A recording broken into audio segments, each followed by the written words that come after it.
경찰이 광화문 광장 주변에 차벽을 설치하고 주요 진입로 90군데 검문소를 설치하면서 개천절 집회 주최 측과 실랑이가 벌어졌습니다. 차량 시위자들은 추미애 법무장관과 조국 전 장관 자택 앞을 지나며 시위를 벌였습니다. 개천절 집회 원천 봉쇄와 관련해 과잉 대응 논란이 벌어지고 있습니다. 정의당은 정부가 공포감을 조성했다고 비판했고 참여연대는 민주주의 기본 원칙이 훼손돼서는 안 된다고 지적했습니다. 코로나19 확진 판정을 받은 트럼프 대통령이 군 병원에 입원했습니다. 의료진은 트럼프 대통령에게 항바이러스제인 렘데시비르를 투약했습니다. 함께 TV 토론회를 했던 민주당 바이든 후보는 음성 판정을 받았습니다. 트럼프 대통령보다 먼저 확진 판정을 받은 호프 헥스 백악관 선임 보좌관에 대한 관심이 커지고 있습니다. 31살의 모델 출신인 헥스 보좌관은 트럼프의 수양딸로 불릴 만큼 최측근으로 마스크를 쓰지 않고 트럼프 대통령을 밀착 수행했습니다. 북한 김정은 위원장이 트럼프 대통령에게 하루빨리 완쾌되기를 기원한다며 위로 전문을 보냈습니다. 북미 간 탑다운 형식의 비핵화 협상을 계속하고 싶다는 뜻으로 풀이됩니다. 연휴 나흘째인 오늘 수도권으로 돌아오는 비경 행렬이 이어지고 있습니다. 이런 가운데 비경객 2명이 확진 판정을 받았습니다. 방역당국은 연휴를 기점으로 확진 사례가 늘어날 가능성을 우려하고 있습니다.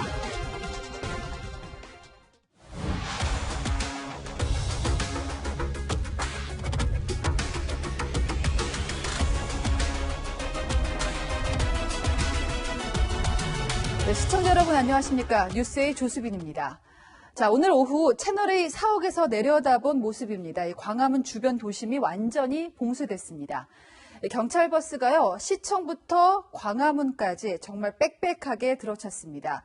골목마다 차 한 대, 사람 한 명 들어갈 수 없도록 그물같이 촘촘하게 차단망도 쳤습니다. 2중, 3중 둘러싸인 경찰 펜스로 거리는 미로처럼 변했습니다. 저처럼 불가피하게 주말에 출근한 일반 시민들도요, 신분을 증명하거나 경찰관 동행을 하고서야 지나갈 수가 있었습니다. 오늘 봉쇄는 개천절 집회를 금지당한 단체들이 1인 시위나 차량 집회 같은 형식을 예고하면서 본격화됐습니다. 집회를 신고한 측은 과도한 봉쇄라며 강하게 반발을 했지만 경찰은 사람 간의 접촉 가능성을 원천 차단한다는 방침이었습니다. 먼저 차벽으로 틀어막힌 광화문 광장을 구자준 기자가 취재했습니다.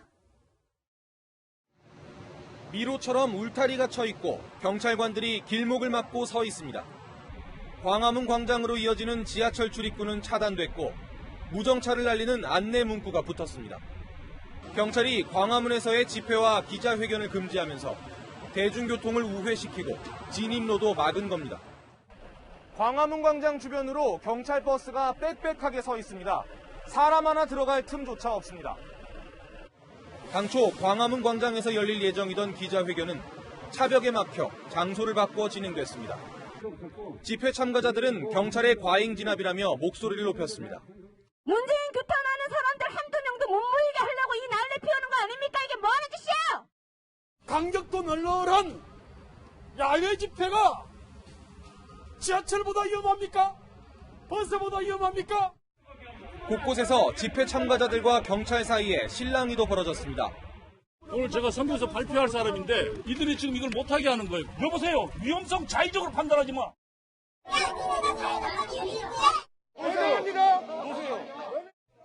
현장을 촬영하던 취재진도 봉변을 당했습니다.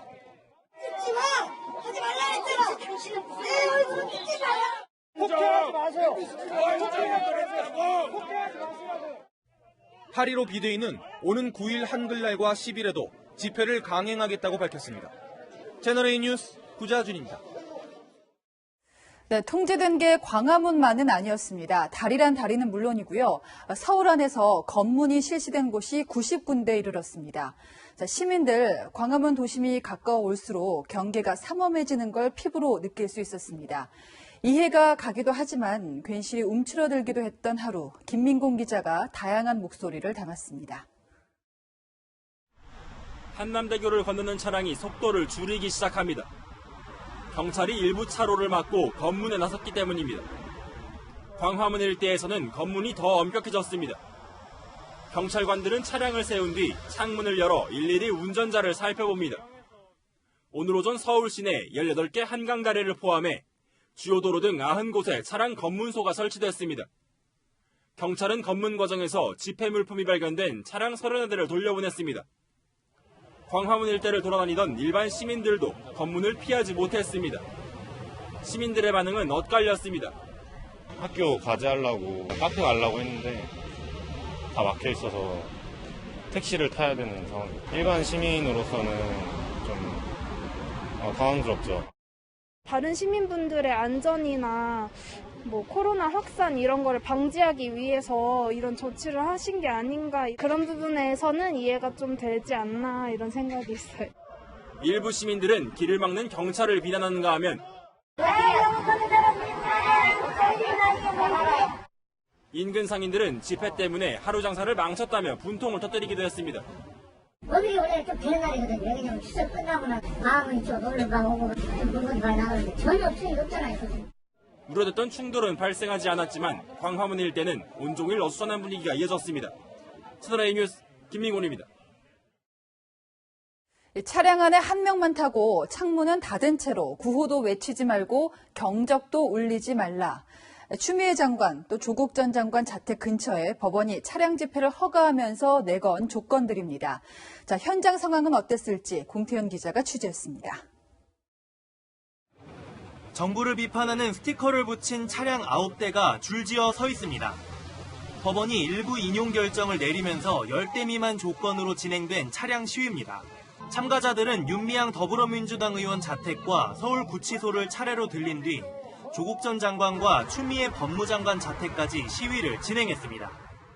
우리 국민들이 분노가 임계점을 넘어가는 바로 윤미향 범죄, 조국 범죄, 그리고 지금 논란의 중심에 있는 추미애 범죄에 대해서 조국 전 장관 집 근처에서 시위 차량들은 연속해서 경적을 울리며 지나갔습니다.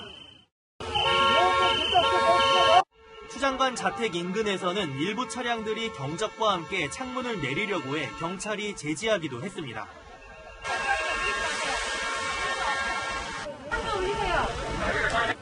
이 밖에 서울 강동구와 부산 등에서도 정부를 비판하는 차량 시위가 진행됐습니다. 시위는 별 충돌 없이 끝났지만 신고되지 않은 차량이 갑자기 나타나는가 하면 동네 주민들이 시끄럽다며 항의하는 소동도 벌어졌습니다.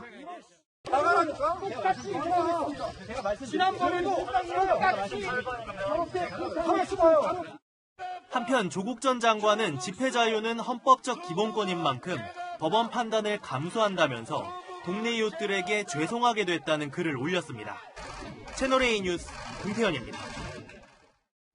모든 국민은 집회, 결사의 자유를 갖는다. 국가의 허가나 금지는 인정되지 않는다. 우리 헌법에 나오는 기본권 조항입니다. 방역도 중요하지만 지나친 대응이 헌법이 보장한 국민 자유를 침해했다는 목소리도 있습니다. 정부와 대척점에선 야권만의 비판도 아닙니다. 정의당, 참여연대도 문제점을 지적했습니다. 최수영 기자입니다. 정의당은 정부가 오히려 공포감을 조성했다고 지적했습니다. 정의당은 논평을 통해 비대면 시위마저 법질서 파괴 행위로 몰아붙이는 건 헌법상 기본권 제한의 가능성이 높다고 주장했습니다. 차량 대수를 제한하는 조치 등으로 집회가 가능한데도 정부가 전면금지 방침을 밝힌 건 과도한 대응이라는 겁니다. 참여연대도 차량 집회를 원천 봉쇄한 건 과잉 대응이라며 감염병 확산 방지 목적에 비해 과도한 규제라고 비판했습니다. 위기 상황이라고 민주주의 기본 원칙의 훼손이 당연시돼선 안 된다고도 했습니다. 국민의힘은 정부 여당이 방역을 핑계로 개천절 집회를 정치적으로 이용하고 있다고 날을 세웠습니다.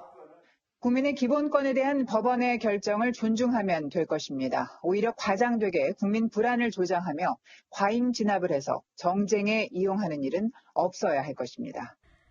정부는 불법 집회에 대한 엄정한 법 집행을 거듭 강조했습니다. 정세균 총리는 서울지방경찰청을 방문해 집회 상황을 점검하기도 했습니다.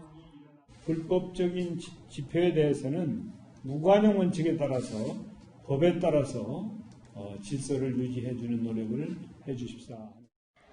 민주당은 산발적인 1인 시위 등으로 경찰과 몸싸움이 벌어지는 등 긴장을 늦출 수 없는 주말이었다며 집회를 가진 일부 보수단체들을 겨냥했습니다. 채널A 뉴스 최수연입니다.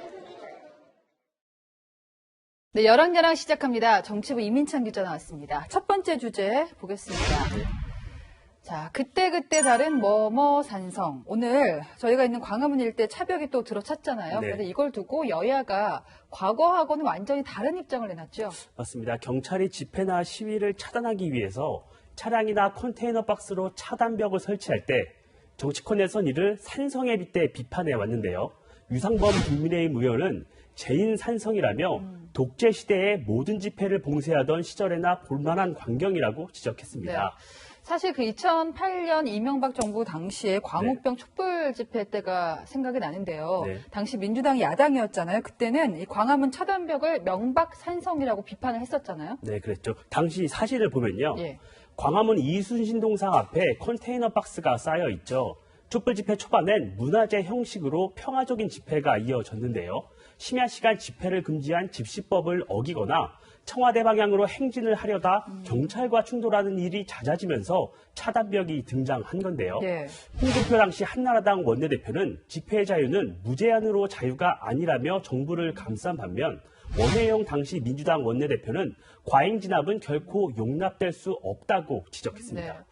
여기다가 2015년에도 박근혜 정부 때 여야가 이 차벽으로 부딪혔었는데 그때는 뭐라고 했었죠?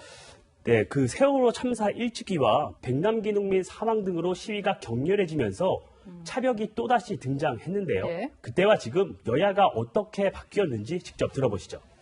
박근혜 정권은 먹고 살기 힘들다고 절규하는 국민의 목소리를 차벽으로 차단하고 공권력이 살아있다는 것을 이번에 국민들께 확신시켜 주시기 바랍니다.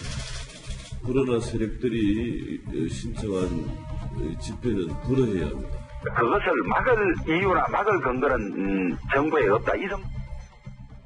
여야가 바뀌니까 차벽에 대한 평가도 완전히 바뀌었는데 오늘은 일반 시민들을 신분증까지 요구를 했고요. 저만 해도 방송하러 오려고 하는데 다 둘러싸 있고 예. 신분증뿐만 아니라 또 증명을 하라는 거예요. 방송 출연인 그렇죠. 거를. 그래서 검색을 해서 보여줬습니다. 예, 그래서 네. 경찰에 한번 물어봤습니다. 네. 그랬더니 경찰은 경찰관 직무집행법 5, 6조에 따라 시민위험 예방 차원에서 권한이 부여된다고 밝혔는데요. 법조계의 일각에선 헌법에 보장된 기본권이 침해될 수 있다고 우려했습니다. 네, 힘들기는 했습니다. 정치권의 상황에 따라서 다른 말을 하면 정치 불신이 커질 수밖에 없을 텐데요. 두 번째 주제 보겠습니다. 자, 김미애 의원인데요. 아니면 말고, 자, 국민의힘 비대위원이죠. 김미애 의원. 독감 백신 유통업체예요. 신성약품하고 김종민 민주당 최고위원이 관계가 있다. 이런 의혹을 예. 제기했었죠. 김미애 국민의힘 비대위원이 SNS에 글을 올렸습니다. 예. 이 비대위원은 백신 대량 유통 경험도 없는 신성약품과 민주당 최고위원 김종민 의원이 사돈이란 뉴스가 사실인가요? 이렇게 올렸는데요. 신성약품은 올해 처음 백신 조달 업무를 맡았다. 일부를 상온에 노출해 논란이 됐었죠. 네. 경험도 없는 업체가 백신 조달 업체로 선정되는 과정에 여권 유력 정치인과 관계가 있는 것 아니냐 이런 의혹을 제기한 걸로 보이는데요. 김미애 의원은 여공 출신으로 야간대학을 다녀 변호사가 됐는데요. 네. 이런 이력으로 김 의원은 국민의힘 내에서도 주목받는 의원이라는 평가를 받았었죠. 자, 그러니까 일종의 스토리가 있는 의원이 네. 뭐 이렇게 사실이라고 딱 단정한 건 아니고 네. 질문 형식으로 의혹을 제기했습니다. 네. 이거는 맞는 얘기인가요? 결론부터 말씀드리면 사실이 아닙니다. 김종민 최고위원 측은 딸이 올해 대학에 들어갔다며 황당하다는 반응을 보였습니다. 예. 자, 그렇다면 이런 얘기는 어떻게 나오게 된 건가요? 신성약품 회장 아들이 네. 지난해 결혼을 했는데요. 그 사돈의 이름이 김종민 최고위원과 같은 동명이인이었던 건데요. 예. 김미애 최고위원은 논란이 일자 주변에서 전해 들은 얘기를 대신 질문했던 것이라고 해명하고 네. SNS 글을 삭제했습니다. 정부 여당을 견제하기 위해 의혹을 제기하는 게 야당의 역할이죠. 네. 하지만 사실관계가 전제되어야겠죠. 네. 동명이인이 워낙에 많은데 참 황당하긴 합니다. 예, 지금까지 여랑야랑이었습니다.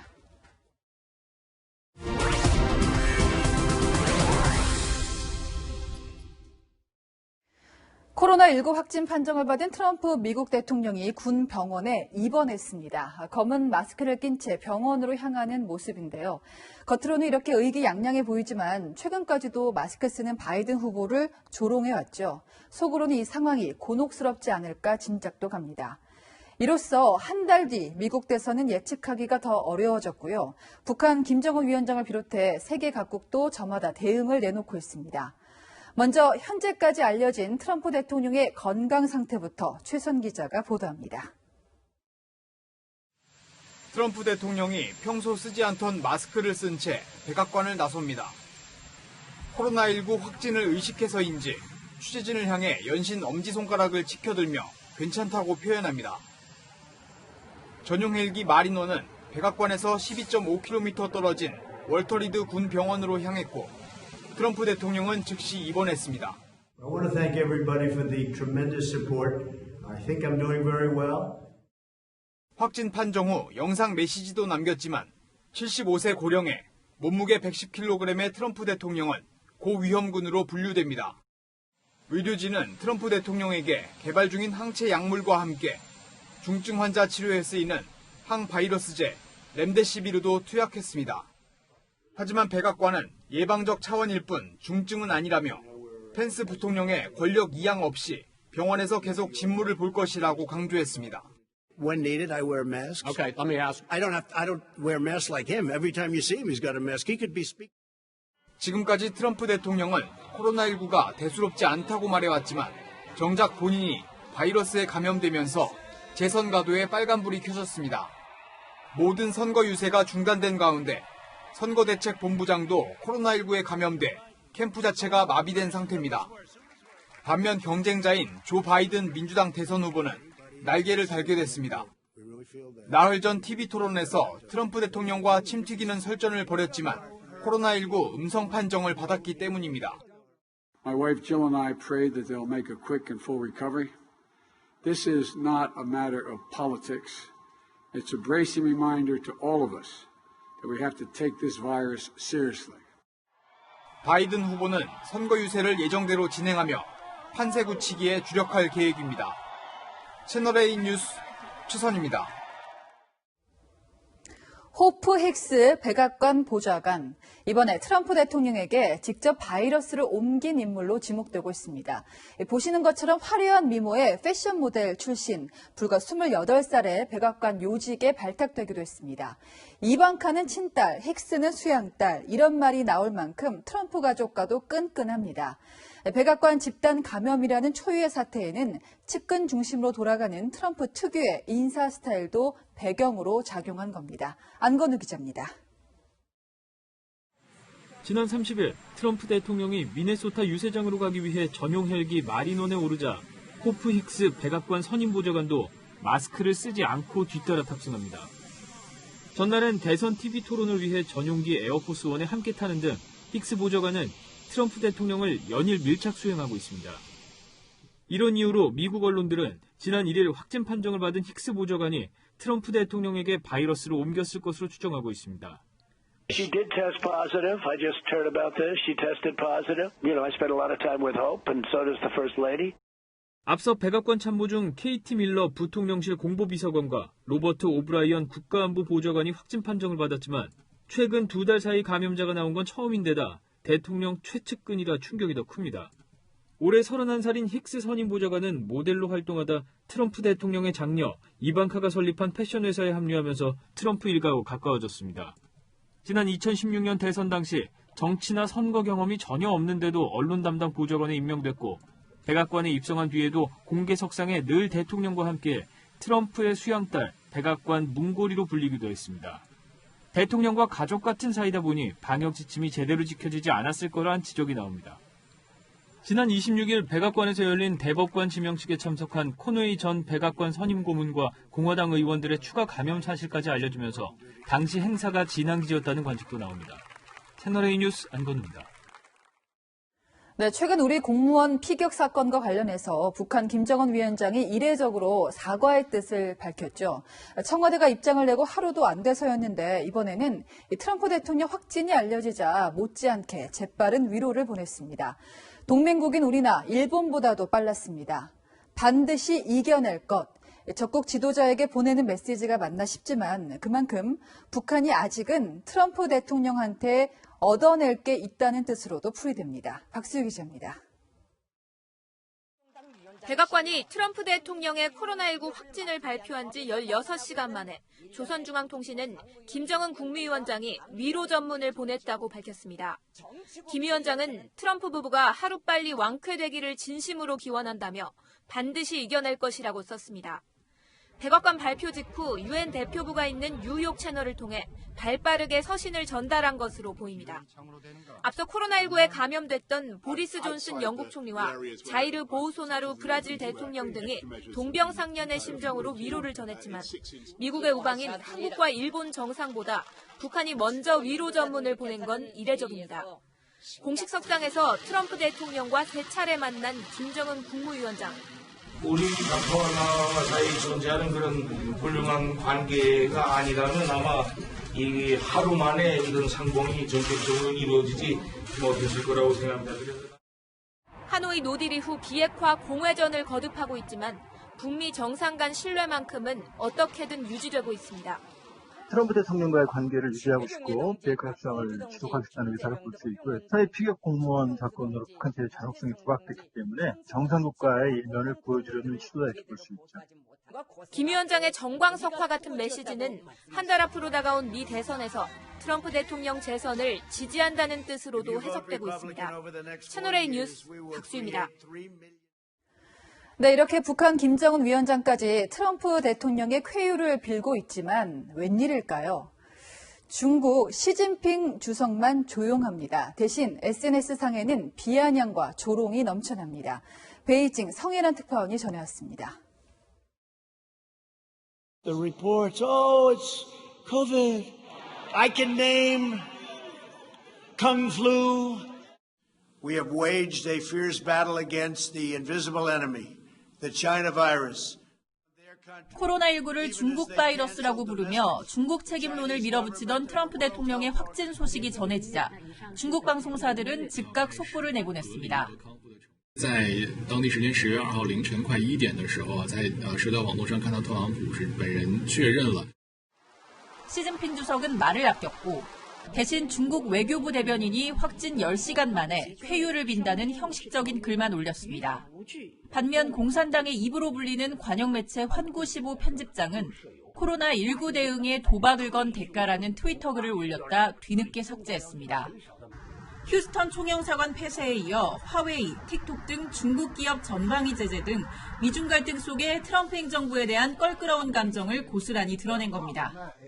실제로 중국 SNS에서 트럼프 대통령 확진 소식이 21억이 넘는 조회수를 기록했고 국경절 기념 선물이다. 코로나가 부디 트럼프를 이겼으면 좋겠다는 조롱 섞인 반응이 잇따랐습니다. 特朗普确诊了。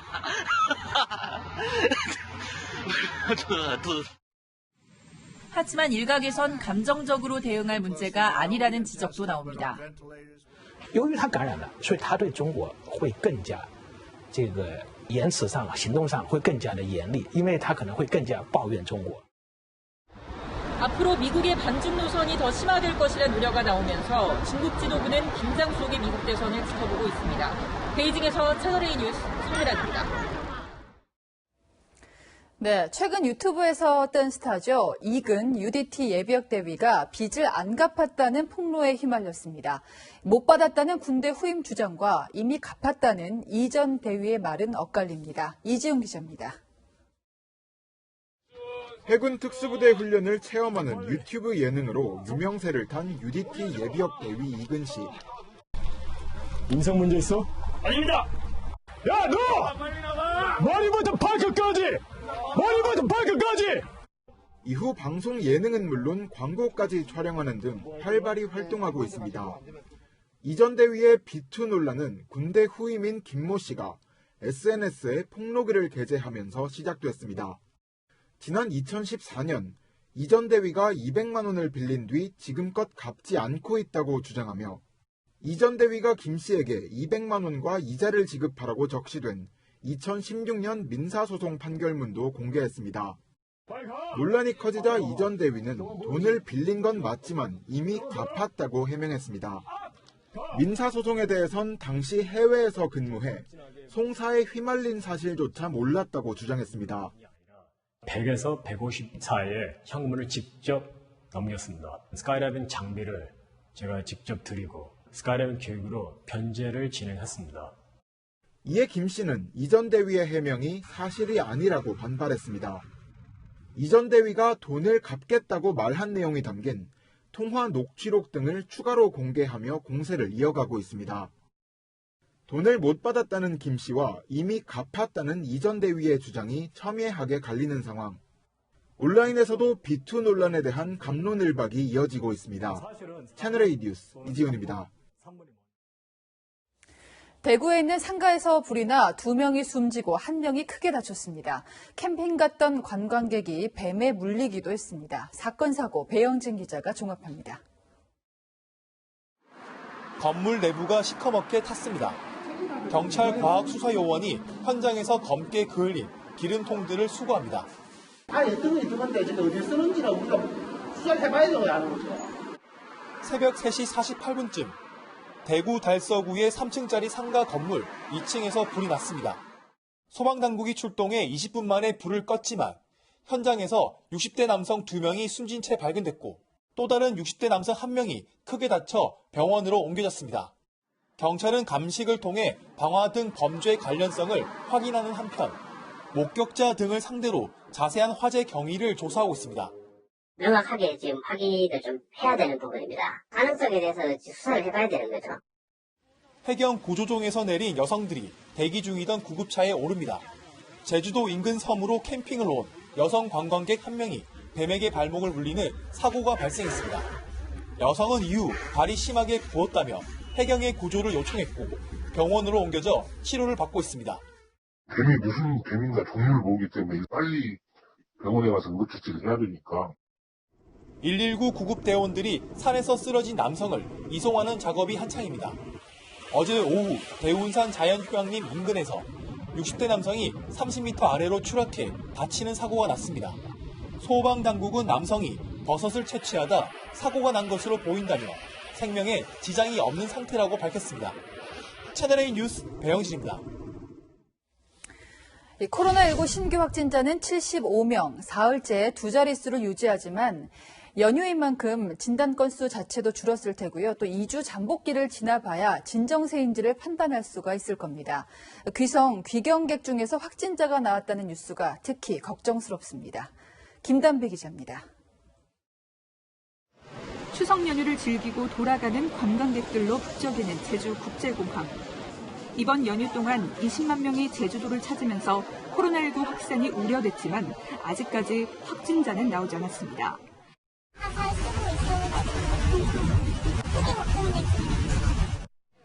코로나19 신규 확진자는 75명으로 사흘 연속 두 자릿수를 기록했습니다. 귀경객 중 확진된 사람은 2명으로 모두 부산을 방문한 경우였습니다. 울산 거주자가 부산을 방문했다 돌아와 확진 판정을 받았고 또 다른 사례는 서울 거주자가 부산에 머물다 확진된 경우였습니다. 최대 2주 정도 되는 잠복기를 감안하면 귀경객 감염 사례는 더 늘어날 가능성이 있습니다. 조용한 전파가 여전히 지속되는 양상으로 의료기관이나 복지시설 등을 중심으로 폭발적인 집단 발생 가능성은 항상 상존하고 있습니다. 추석 연휴를 지나 오는 13일부터는 마스크를 안 쓰고 버스를 타는 등 방역 수칙을 위반하면 10만 원의 과태료가 부과됩니다. 방역당국은 해외의 젊고 건강한 운동선수도 코로나19에 회복된 뒤 심장 합병증을 앓았다며 연휴가 끝난 뒤 증상이 의심되면 선별 진료소를 찾아 바로 검사받을 것을 당부했습니다. 채널A 뉴스 김담비입니다. 네, 가을 이사철도 시작이 되지만 성수기라는 말이 무색합니다. 집값이 제자리라지만 전셋값은 오르고요. 그마저도 있으면 다행입니다. 황규락 기자가 현장 분위기 취재했습니다. 서울 송파구에 있는 9,500여 세대의 대단지 아파트입니다.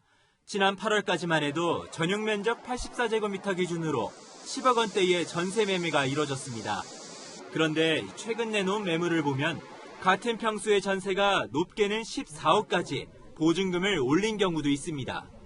매물이 없다 보니 전세값을 시세보다 훨씬 높게 부르는 이른바 배짱 전세를 내놔도 찾는 사람이 있기 때문입니다. 아직은 좀 싼 게 한두 개 있으니까 그거 먼저 나가겠죠. 근데 전세가 더 없어지면 나갈 거란 얘기죠. 지금 전세가 엄청 거의 더블 났어요. 아파트값도 좀처럼 하락세로 돌아서지 않고 있습니다.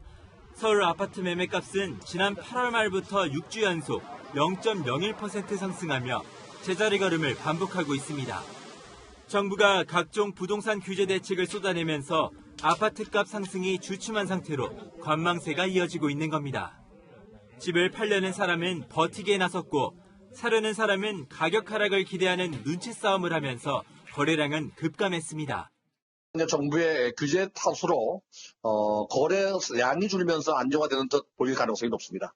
수요는 그대로 있는데 공급량이 줄어서 가격이 올라갈 가능성이 높습니다. 일각에서는 내년 6월부터 다주택자 양도세 중과세율이 크게 오를 예정이어서 내년 초쯤에야 매물이 나오며 시장이 움직일 것이란 전망도 나오고 있습니다. 채널A 뉴스 황규락입니다.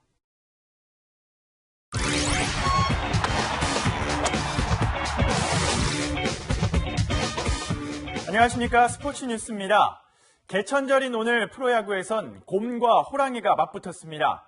단군 신화처럼 곰이 이겼을까요? 김유빈 기자입니다. 155km 강속구를 뽐내는 두산 플렉센. 퀄리티 스타트를 눈앞에 둔 6회. 갑자기 벤치를 바라보더니 교체 사인을 보냅니다. 허벅지 통증 때문에 자진 강판을 결정한 겁니다. 4번 타자 김재환이 점수차를 벌리는 홈런을 터뜨리며 플렉센을 승리 투수로 만들어주는데요. 치열한 5위 싸움을 벌인 개천절 대결에선 곰이 호랑이의 대승을 거뒀습니다. 5회 초 0대2로 꽉 막힌 LG 타선 박용택이 대타로 나섭니다. 초볼에 당겨 천금 같은 동점타를 터뜨리는데요. 프로야구 사상 첫 2,500안타에 이제 딱 한 개만 남았습니다. 분위기를 탄 LG는 5회에 무려 5점을 내며 역전승했습니다. 3일 연속 홈런을 때려낸 로하스. 그런데 유니폼이 예사롭지 않습니다. 수원 화성문화재를 기념해 KT 선수들이 남은 시즌 홈경기에서 정조대왕 유니폼을 입기로 한 겁니다. 41호 홈런에 왕의 유니폼까지 LG 라모스의 추격을 뿌리치고 홈런왕에 한 발 더 다가서고 있습니다. 채널A 뉴스 김유빈입니다. 연휴 마지막 날인 내일 전국이 흐린 가운데 곳곳에 비 소식이 있습니다. 내일 새벽부터 아침 사이 충청 남부와 남부지방에, 오후부터 밤 사이 제주도에는 5에서 20mm의 비가 내리겠고요. 오후 한때 경기 북부와 영서 북부에도 비가 오는 곳이 있겠습니다. 한편 내일 한낮에 서울은 21도, 대구는 23도에 머물면서 종일 서늘하겠습니다. 월요일부터는 다시 맑은 하늘이 드러나겠습니다. 다만 모레 서울의 아침 기온 10도, 화요일에는 9도까지 뚝 떨어지겠고요. 찬바람에 체감 추위는 더욱 심하겠습니다. 날씨였습니다. 오늘 뉴스에 마칩니다. 고맙습니다.